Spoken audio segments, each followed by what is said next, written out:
اس جیسے جتنے بھی شبہات وارد ہوتے ہیں ان تمام شبہات، جس کو جزئی شبہات کہا جاتا ہے، ان تمام جزوی مسائل میں یہ ایک اصولی جواب کافی ہے، صحیح، اس کو مجمل کہا جاتا ہے۔ اور مفصل جواب یعنی ہر شبہ کا تفصیلی جواب۔ تو مجمل جواب کیا ہوتا ہے؟ مجمل جواب وہ ہوتا ہے جس کو ہم اصولی جواب کہتے ہیں، یعنی وہ 100 شبہات وارد کریں، 200 کریں، 300 کریں، قرآن نے کچھ ہمیں ایسے اصولی جوابات اور کچھ اصول دیے ہیں کہ ان تمام 200 300 شبہات کا جواب ایک اس اصولی جواب کے ذریعے دیا جا سکتا ہے، اور یہ اس کو مجمل کہا جاتا ہے۔ لیکن ہر شبہ کا جواب دینا تفصیلاً، اس کو تفصیل کہا جاتا ہے، مفصل کہا جاتا ہے۔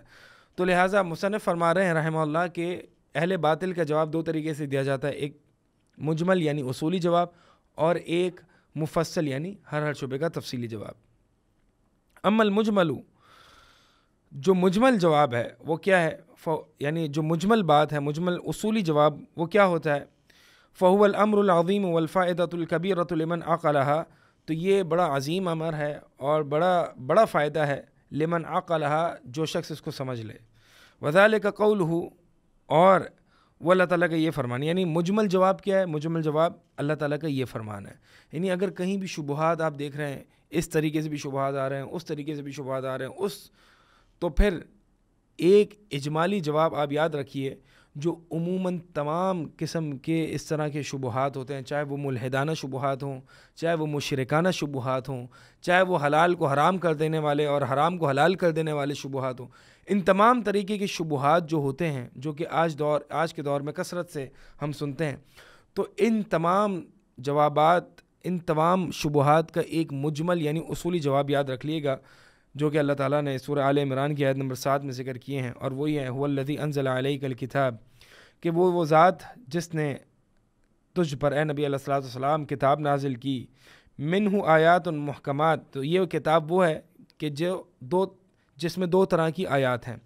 ایک تو آیات وہ ہیں جو کہ محکمات کہا جاتا ہے، اور دوسری اور یہ جو ہیں ہن ام الکتاب، یہ جو محکم آیات ہیں یہ ام الکتاب ہیں، وَأُخَرُ متشابہات، اور دوسری طرح کی جو آیات اس کتاب میں پائی جاتی ہیں وہ متشابہات ہیں۔ یہ بات ہم پچھلے ایپیسوڈ میں ذکر کر چکے ہیں، بس اختصار کے ساتھ آپ کو دوبارہ سے ان اصطلاحات کا معنی سمجھا دوں اور پھر انشاءاللہ آگے چلتے ہیں۔ یہ کتاب 2 حصوں پر، 2 طرح کی آیات پر مشتمل ہے یہ قرآن۔ ایک محکمات وہ آیات ہیں جن کا معنی واضح ہے، جس کو عموماً ہم عام اصطلاح میں کہتے ہیں بلیک اینڈ وائٹ، یعنی یہ مسئلہ بلیک اینڈ وائٹ ہے، اس میں کوئی گرے ایریا نہیں ہے، یہ مسئلہ بلیک اینڈ وائٹ ہے۔ مثال کے طور پر اقیم الصلاۃ، یہ محکم آیت ہے، نماز قائم کرو، نماز کی فرضیت اور وجوب پر ہی محکم آیت ہے، یعنی اس میں اقیم الصلاۃ سے کوئی اور معنی کی پاسبلٹی اور احتمال نہیں ہے، یہ اپنے معنی میں کلیئر ہے، ٹھیک ہے۔ لیکن کچھ ایسی آیات ہیں جو کہ متشابہات ہیں۔ متشابہات آیات وہ ہوتی ہیں کہ جس میں ایک سے زیادہ میننگز یا معانی لینا پاسبل ہو، ایک معنی برحق ہو اور دوسرا معنی باطل ہو، یعنی اہل باطل جو ہوتے ہیں وہ متشابہ آیات سے اپنی دلیل لیتے ہیں۔ کیونکہ متشابہ آیات میں یہ پاسبلٹی اگرچہ دور کی ہی پاسبلٹی ہوتی ہے، لیکن پاسبلٹی ہوتی ہے اپنے باطل موقف کی دلیل کے لیے۔ تو جیسے کہ مثال کے طور پر الرحمن، جیسے کہ اللہ تمہارے ساتھ ہے، وَهُوَ مَعَكُمْ أَيْنَمَا كُنْتُمْ، اللہ تمہارے ساتھ ہے جہاں کہیں بھی تم ہو۔ اب وَهُوَ مَعَكُمْ أَيْنَمَا كُنْتُمْ، ایک معنی اس کا یہ بھی ہو سکتا ہے کہ اللہ تعالیٰ تمہارے علم اور قدرت کے ساتھ ہے، تمہیں دیکھ رہا ہے، لیکن اپنی اصل ذات کے اعتبار سے وہ عرش پر مستوی ہے۔ ایک معنی تو یہ ہے کہ مع کا معنی جو ہے وہ اپنے علم اور قدرت کے اعتبار سے۔ ایک معنی یہ بھی ہے کہ اللہ تعالیٰ نعوذ باللہ فزیکلی یعنی بذات خود ہمارے ساتھ موجود ہے، یہ بھی معنی مع کا ہو سکتا ہے۔ تو مع کے مختلف معنی ہم کرتے ہیں۔ مثال کے طور پر ہم کہتے ہیں کہ القمر معنا ونحن نمشی، کہ یہ چاند ہمارے ساتھ ساتھ تھا اس حال میں کہ ہم چل رہے تھے۔ تو چاند اگرچہ بہت دور ہے ہم سے، لیکن یعنی ایک طریقے سے ہمارے ساتھ بھی ہے، تو مع کا معنی وہاں پہ بھی استعمال ہو سکتا ہے۔ اور اسی طرح مثال کے طور پر یہ مائک یہ موبائل میرے ساتھ ہے جہاں کہیں بھی میں چلتا ہوں، یعنی یہ فزیکلی میرے پاس میری پاکٹ میں ہے، یہ بھی مع کا معنی ہو سکتا ہے۔ تو بتانے یہ چاہ رہا ہوں کہ یہ آیت متشابہ ہے کہ اس میں جو ہے وہ باطل قسم کے لوگ وہ اپنے موقف کی بھی دلیل لیتے ہیں اور اہل حق کا بھی اس میں معنی پایا جاتا ہے. یعنی محکمات وہ آیات ہوتی ہیں جو کلیئر کٹ ہوتی ہیں، جس میں کسی دیگر معانی کا احتمال نہیں ہوتا. متشابہ آیات وہ ہوتی ہیں کہ جس میں ایک سے زیادہ معانی کا احتمال ہوتا ہے.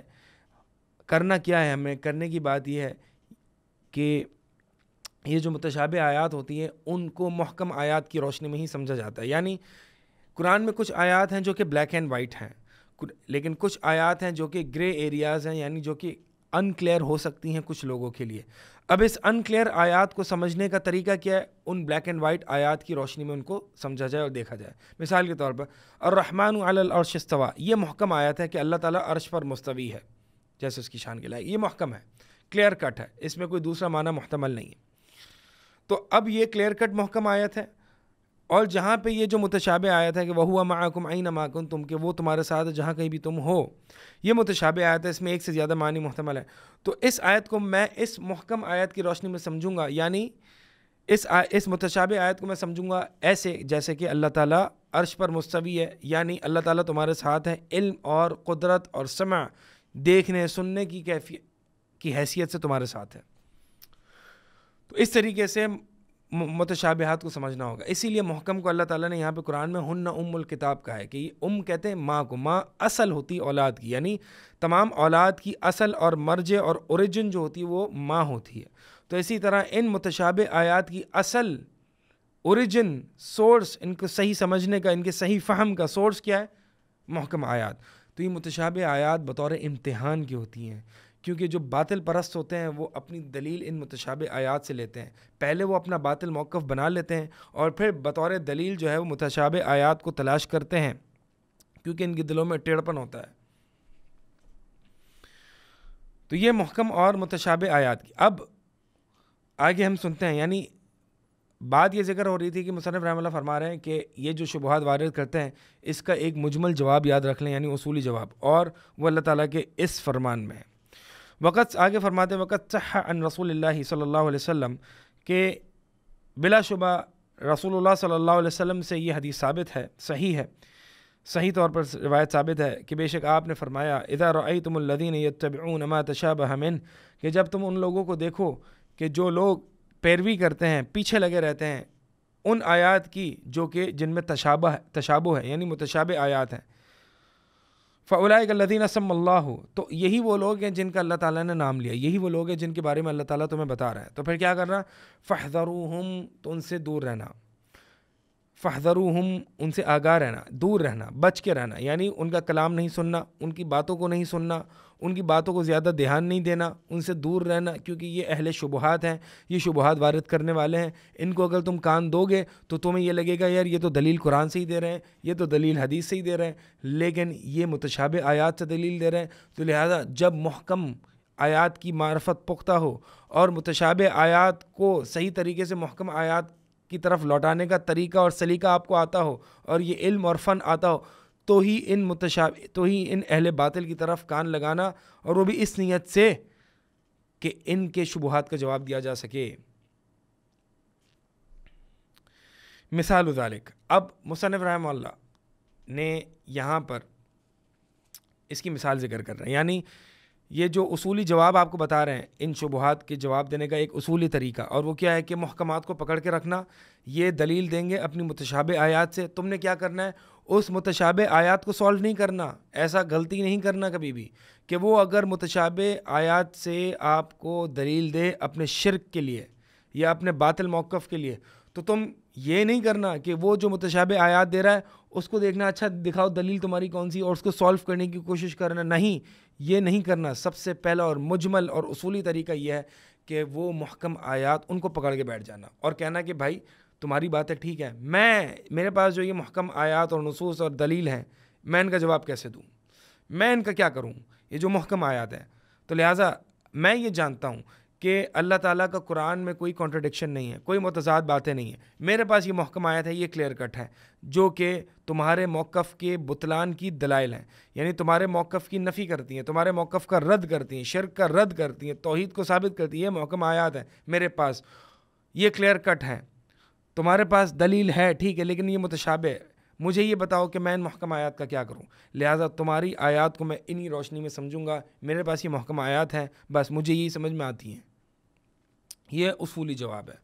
اب مصنف رحمہ اللہ اس طریقے، اس اسلوب کو کی اپلیکیشن کر رہے ہیں، اپلائی کر رہے ہیں، تطبیق دے رہے ہیں، یعنی اس اصول جواب کو آپ نے استعمال کیسے کرنا ہے۔ مثال ذالک، بطور مثال، یعنی مثال اس کی یہ ہے کہ اذا قال لك بعض المشرکین، کہ جب تمہیں بعض مشرکین یہ شبہ ڈالیں، یعنی یہ بات کہیں، الا ان اولیاء اللہ لا خوف علیہم ولا هم یحزنون، کہ بے شک دیکھو قرآن میں یہ آتا ہے کہ خبردار اللہ کے جو اولیاء ولی ہیں اوپر نہ کوئی خوف ہوگا، نہ کوئی غم ہوگا، نہ کوئی وہ غم کریں گے۔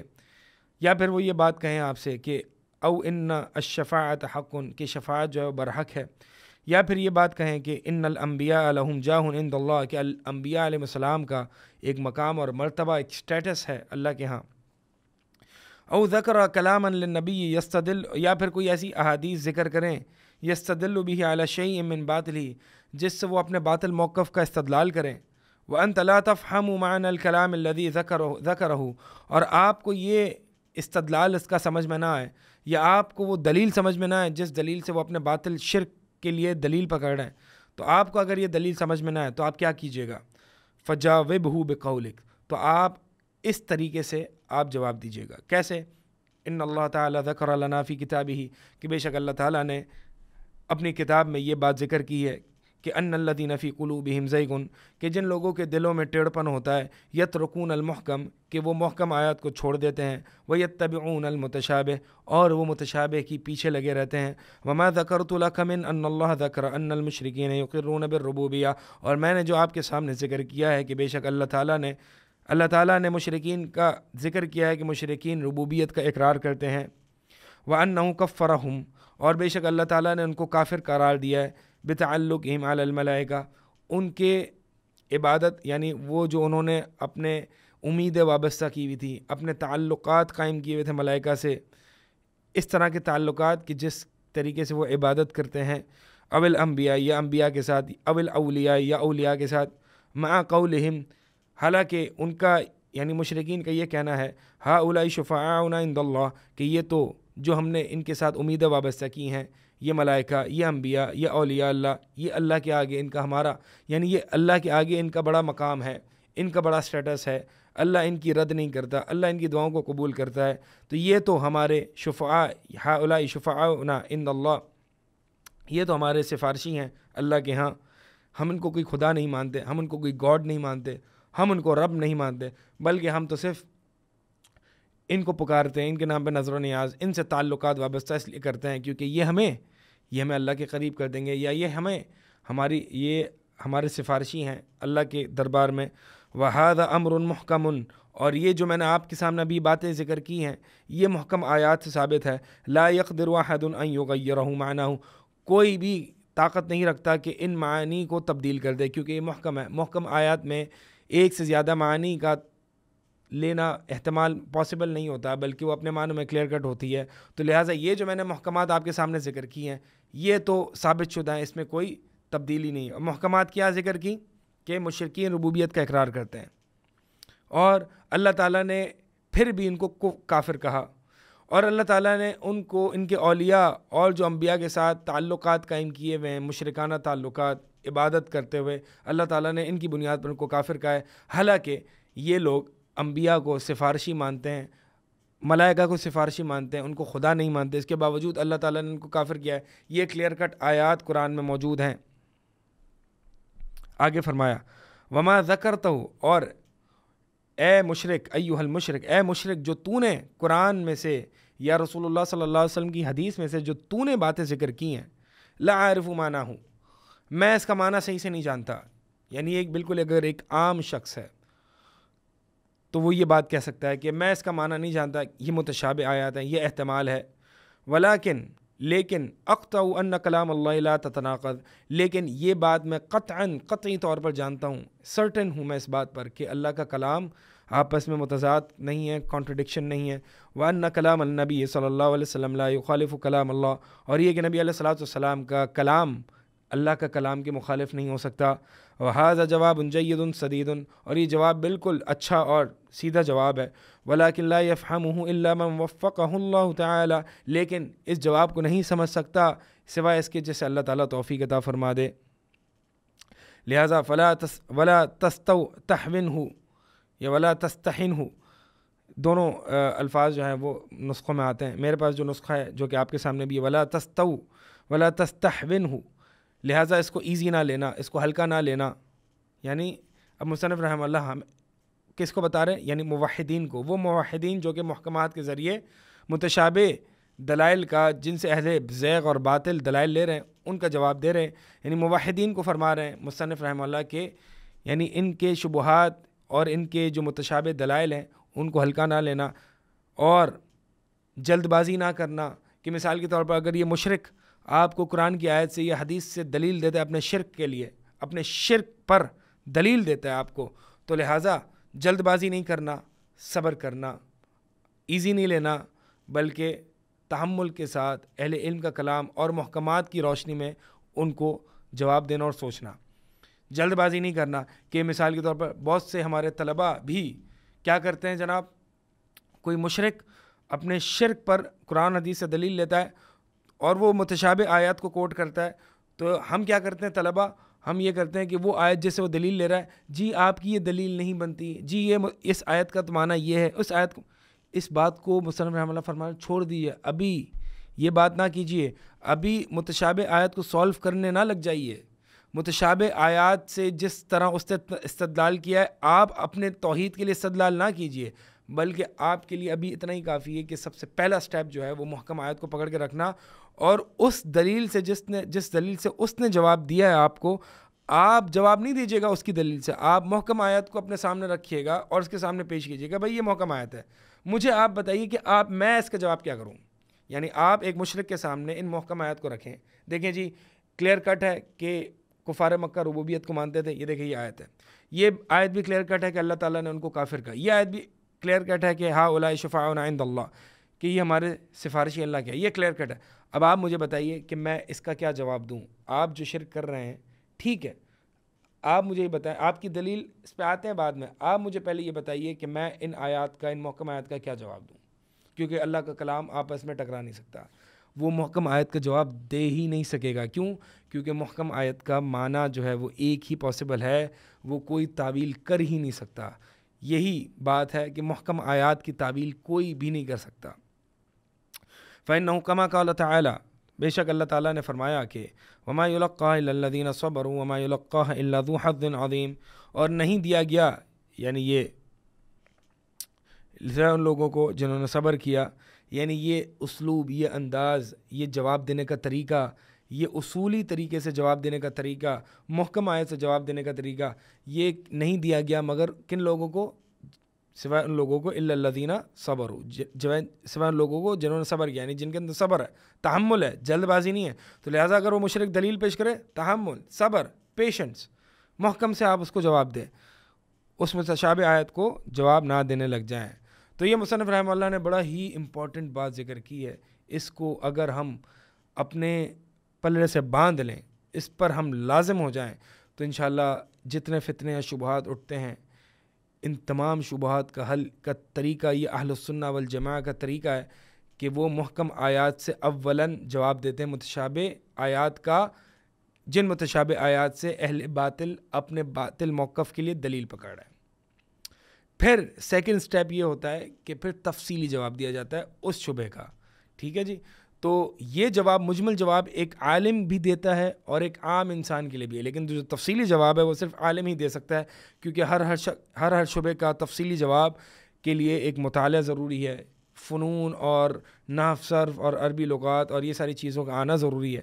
تو تفصیلی جواب جو ہے وہ اہل علم کا دائرہ ہے، لیکن یہ جو عمومی جواب ہے جو کہ اصولی اور محکم آیت کے ساتھ جواب ہے، یہ ایک عام شخص بھی دے سکتا ہے. لہٰذا محکمات کا علم حاصل کیجیے، محکمات کو پہچانیے. توحید و شرک کے باب میں انشاءاللہ بہت زیادہ آسانی ہو جائے گی ان فتنوں اور شبہات کے خلاف آپ کو لڑنے میں. اللہ تعالیٰ سے دعا ہے کہ اللہ تعالیٰ ہمیں سمجھ عطا فرمائے. اقول قولی ھذا استغفر اللہ لی ولکم.